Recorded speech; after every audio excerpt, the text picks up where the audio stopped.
भी तुसाने बड़े खूबसूरत अंदाज में समाअत फरमाई है। इस तो पहला भी फरमाई है ते मेरा गला भी थोड़े सामने ही है, क्योंकि जरा किसी भी मसनद पर बैठे हुआ ना बंदा, किसी भी दरगाह पर, तो और भी बड़िया ड्यूटियां होंगी ना। खान राती पढ़े आ तो सवेरा सुता है माशाअल्लाह। सुबह फजर होती है तो सुबह ड्यूटियां शुरू हो जाती है, भावें सुबह 2:30 बजे आ गई या नमाज पढ़ी होगा आराम किया होगा। हजूर की सना चाहे नसर विच होवे चाहे तरन्नम विच होवे, उन्होंने तुहानू तरन्नम नाल जिहड़ी है ना वो तुहाडे दिलां नू उस तरन्नम नाल भरपूर कीता है। लेकिन मैं 3-4 दिन तो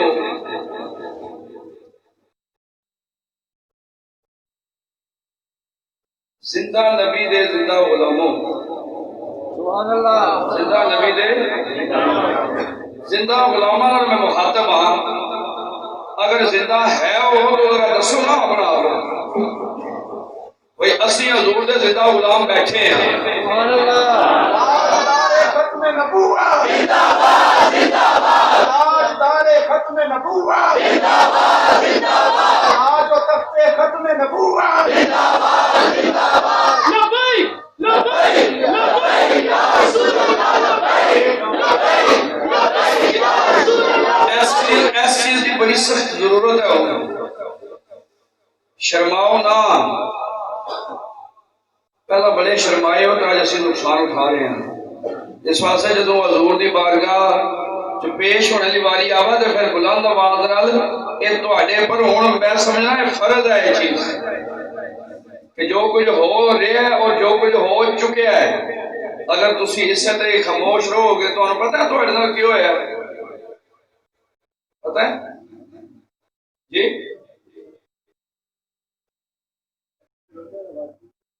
यही मुसीबत पैगी ना साड़ी जान नूं।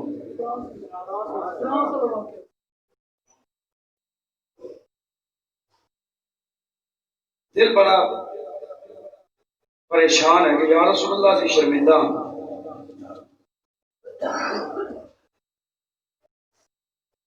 इस वास्ते मैं 2-4 गल्लां तुहाडे नाल करनियां।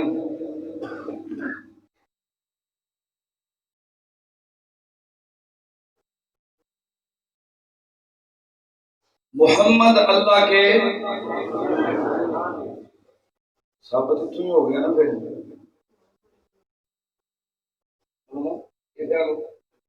मोहम्मद अल्लाह के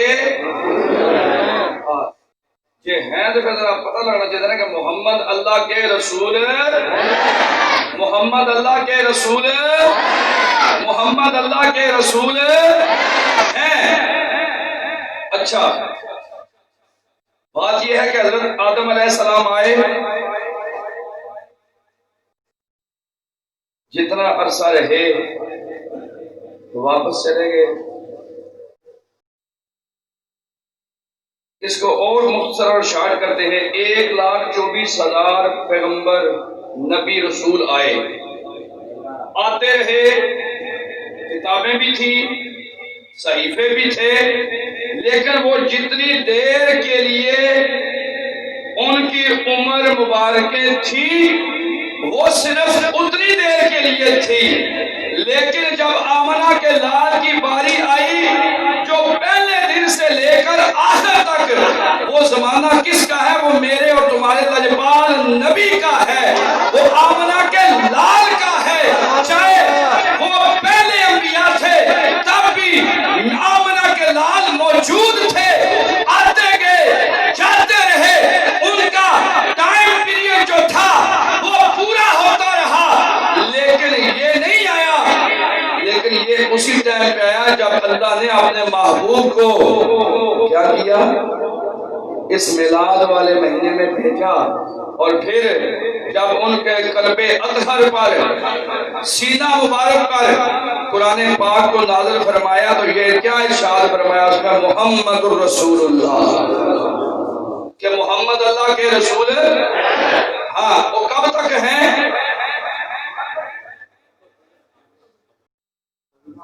हाँ, कब से हैं?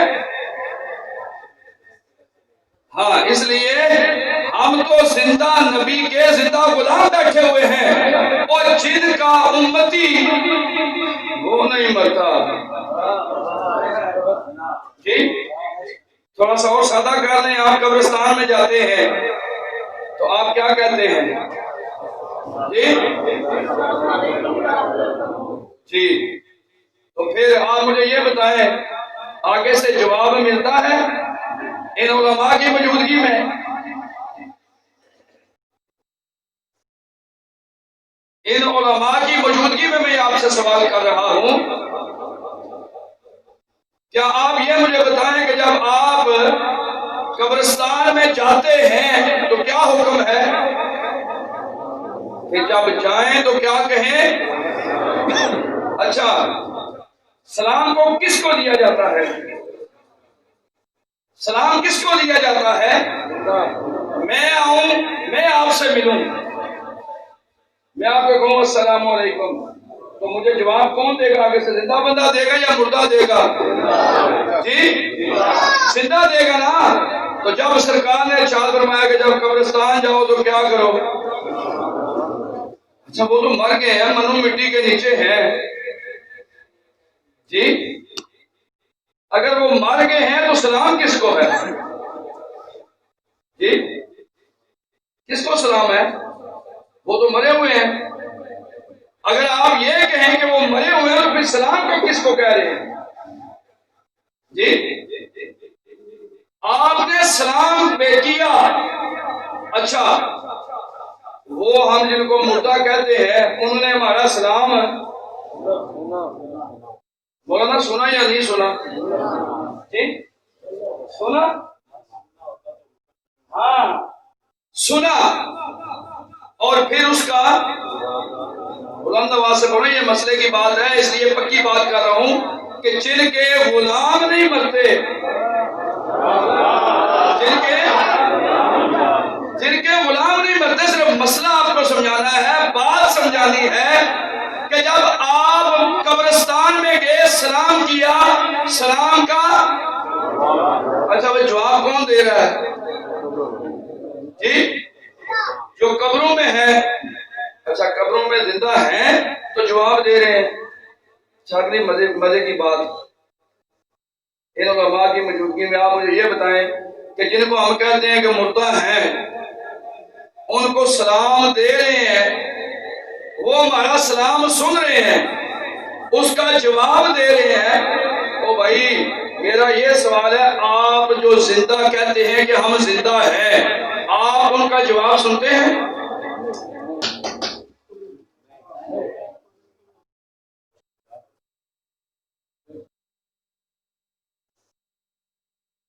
फिर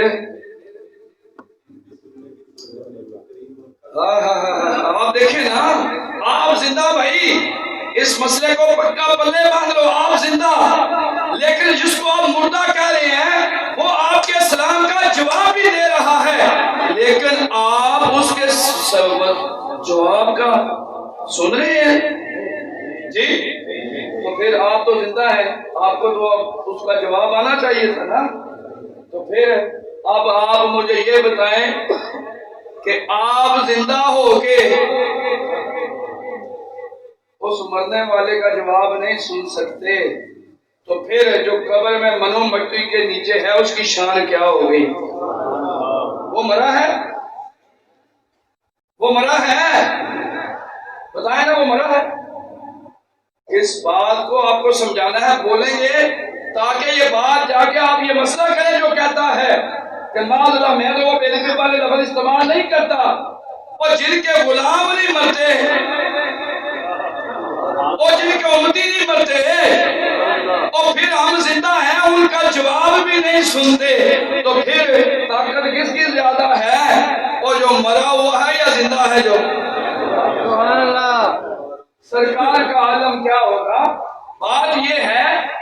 इस बात को आप पक्का पल्ले बांध लें। और भाई उनकी ताकत क्या है, हमारी ताकत क्या है, उनसे पूछना। जिस मर्जी है मसलक से ये बात पूछ रहे आप कि भाई आप तो कहते हैं कि अंबिया नबी पाक, लेकिन ये तो बताओ कि ये जब कब्रिस्तान में जाते हैं तो सलाम कहते हैं, ये जरूर कहते हैं। अच्छा वो सुनते हैं भाई, वो जवाब भी देते हैं। आगे बता ये सवाल करे जो मैंने आपको बताया है। अच्छा मुझे ये बताएं, वो तो मनो मट्टी के नीचे हैं, आप बताएं आप उसका जवाब सुनते हैं? आपका मसला हल हो गया या ना हुआ? ये आप इसलिए ये बात कर रहा हूं कि जिस दौर से मैं और आप गुजर रहे हैं उस दौर में ये दाएं बाएं लेफ्ट राइट शुरू से लेकर अब तक और इससे आखिर तक भी ये मामला चलते रहेंगे। लेकिन अगर यही बात आपने याद रखी ना, आप चाहे आलम हो या ना हो, आप सिर्फ जिस भी महफिल में जाएं उस महफिल से सुनियो कोई ना कोई ऐसी बात जो आपके अकीदे की पुख्तगी के लिए हो, उसको आप जरूर पल्ले बांधा करें, उसको ज़हन नशीन किया करें, ताकि ये ना हो मिलादे मुस्तफा क्या है। मिलादे मुस्तफा यही है कि तुम शरीयत को सीखो, कुरान को सीखो, नबी पाक के फरमान को सीखो और फिर उस पर अमल करो। जब अमल करोगे तो इस मिलादे मुस्तफा का क्या होगा? मकसद पूरा होगा। क्या होगा? मकसद पूरा होगा। मोहम्मद रसूलुल्लाह, मोहम्मद अल्लाह के रसूल हैं। अब बातें बहुत ज्यादा हैं, लेकिन सिर्फ मैं जो फ्रांस वालों ने जो बेदबी की है उसके हवाले से आपसे गुजारिश करना चाहता हूं। अगर आप कुरान और नबी पाक सल्लल्लाहु अलैहि वसल्लम के फरमान को अगर मजबूती के साथ थाम लेते ना, तो आपके ईमान ने इतना कमजोर नहीं होना था।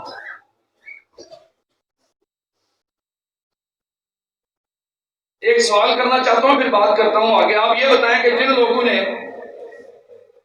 लोगों को पता है कि परसों से उन्होंने ये हरकत की है, आया उन्होंने अपने नबी पाक सल्लल्लाहु अलैहि वसल्लम की शान के लिए क्या किया है?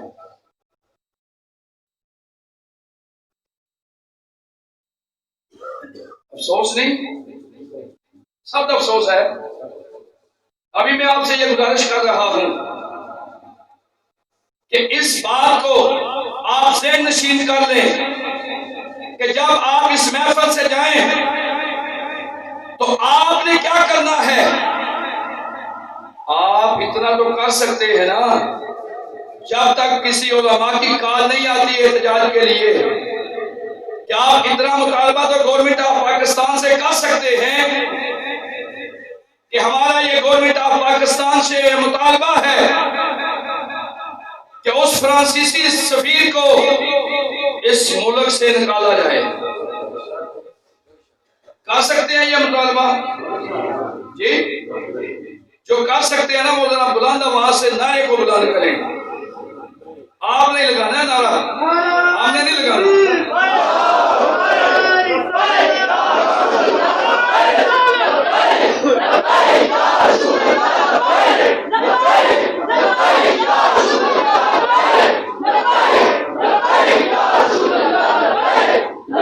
ताजदारे खत्म नबूवत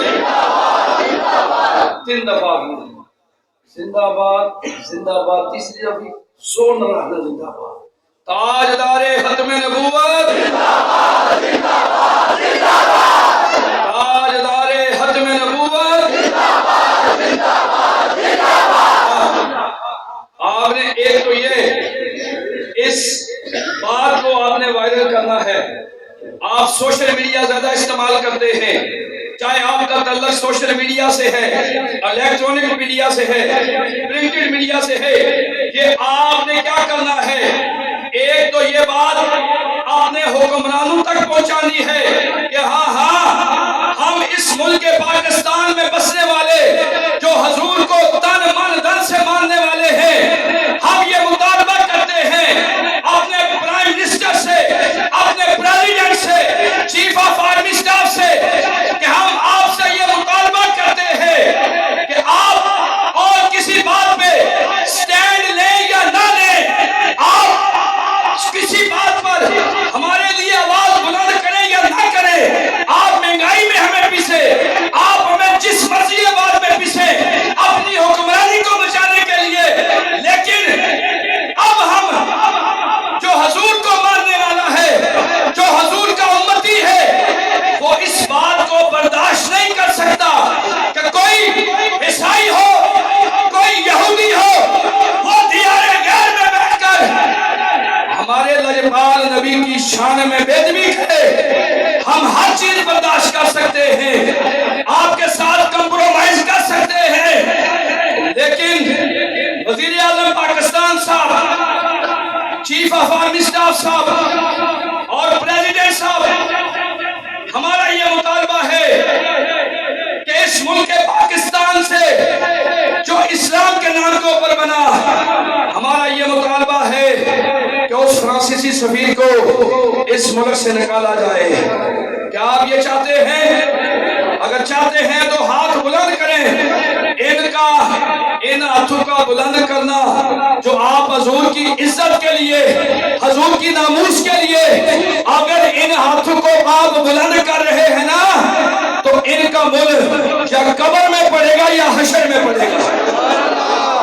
इसलिए आपने एक तो ये इस चीज को वायरल करना है, अपनी गवर्नमेंट से ये मुतालबा करना है, एक तो फ्रांस के साथ अपने तल्कात को खत्म करें, और दूसरा उस सफीर को निकालें, और तीसरा अवाम से ये रिक्वेस्ट है कि जो फ्रांस की जितनी मसनूआत पाकिस्तान में सेल हो रही है, आप और सब चीजों का बाइकाट करेंगे। ये जिम्मेदारी तो हम कर सकते हैं। हमें गवर्नमेंट अगर इजाजत दे कि हम कुछ नहीं कर सकते, खुदा की कसम, ये जो मिलाद मनाने वाले जिंदा नबी के जिंदा गुलाम बैठे हैं, खुदा की कसम, अगर गवर्नमेंट इजाजत दे तो फिर देखना कि फ्रांस वालों के गुर्दे देखता है या नहीं देखता। अफसोस, जब हमारे पास तलवारें थी, तीर थे, नेज़े थे, उस टाइम के ऊपर तादाद कम थी, लेकिन उन लोगों के अंदर ईमानी जज्बा मौजूद था। वो ये नहीं देखते थे कि आगे हजारों की तादाद में लश्कर देखते हैं, वो इसी बात को देखते थे कि हाँ हाँ, ये हमारे नबी की इज्जत की बात है, ये हमारे ईमान की बात है, हम हर चीज पे कंप्रोमाइज कर सकते हैं। लेकिन अफसोस कि वो गैरत वाले हुक्मरान थे जो अपने आका से सच्चा इश्क करते थे, सच्चा प्यार करते थे। आज हमारे पास शहीद मौजूद है, गौरी मौजूद है, तमाम एटमी पावर है हमारे पास, लेकिन अफसोस की बात है नहीं है तो रियासत मदीना वाले जो कह रहे हैं, जो दावा कर रहे हैं, नहीं है तो उनके पास ईमान मजबूत नहीं है। उनके पास क्या मजबूत नहीं? ईमान मजबूत नहीं है। काश ये किसने मजबूत कराना है? कि मैंने और आपने। आओ, ये को फ्रांस वाले कोई इस दौर से नहीं, बस ये बात करके मैं आपको ये बताना चाहता हूं कि उम्मत मुसलमान को अल्लाह तबारक व तआला जल्ल शानहू ने ऐसे ऐसे बंदे भी अता फरमाए हैं